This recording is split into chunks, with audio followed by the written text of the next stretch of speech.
Hello and welcome. This is Rick on Champion Individual Rights, where I always focus on the importance of digesting reality in a moral context. Today we live in a world where political leaders are behaving as if individual rights don't even exist. What can we do to turn this situation around? We have to begin by digesting reality in a moral context. Proclamation for individual rights. The most basic right, a right being a moral sanction, should be that of the individuals to their own life, and, as it has to follow, to the product of their own endeavors. It follows that the basic immorality would be the violation of individual rights, which can only be accomplished by one way: physical force, whether it be actual or implied. The group should have no rights that exist apart from the individuals that comprise the group. It follows that numbers do not determine rights, stealing being equally immoral, whether committed by an individual, 5 men, or an army of men under orders from politicians.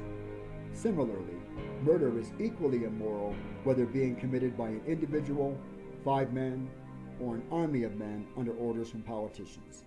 In truth, the politicians should be bound to the same laws of the conscience that the average individual is bound to.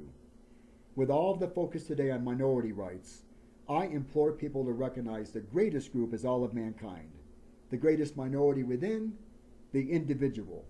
We should all become champions of individual rights. All morality stems from the recognition of individual rights.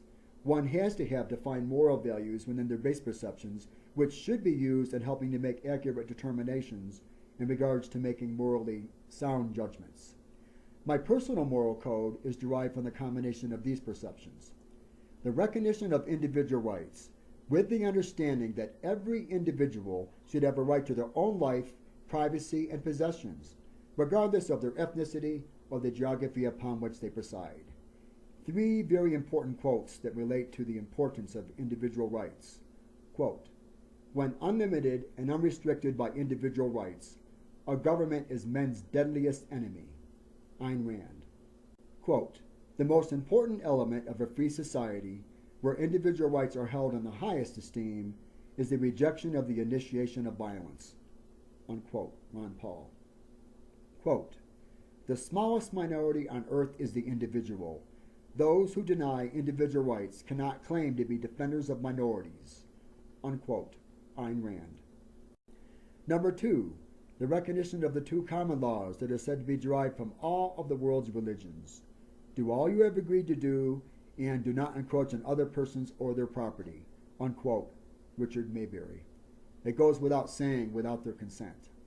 I can imagine all of the religions of the world coming together and preaching these sound moral values at their church services.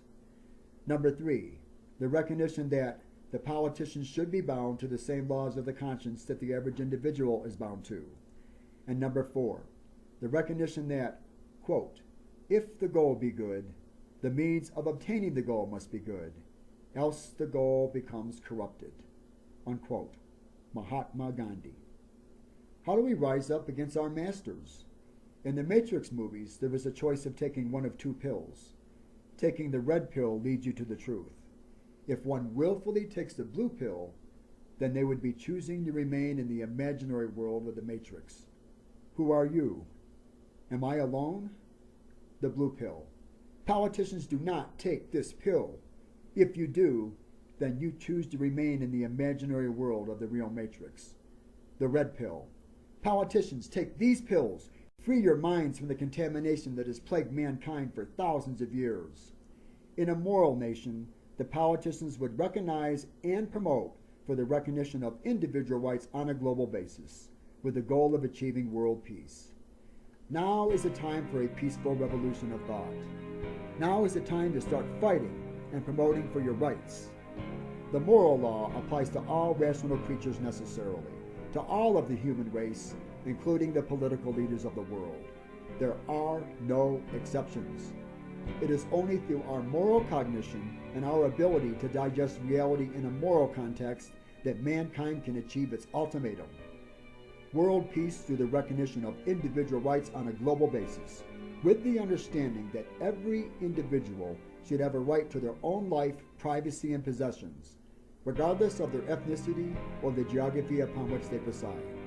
Just the opposite position of the morally bankrupt New World Order nonsense that we are all being fed today.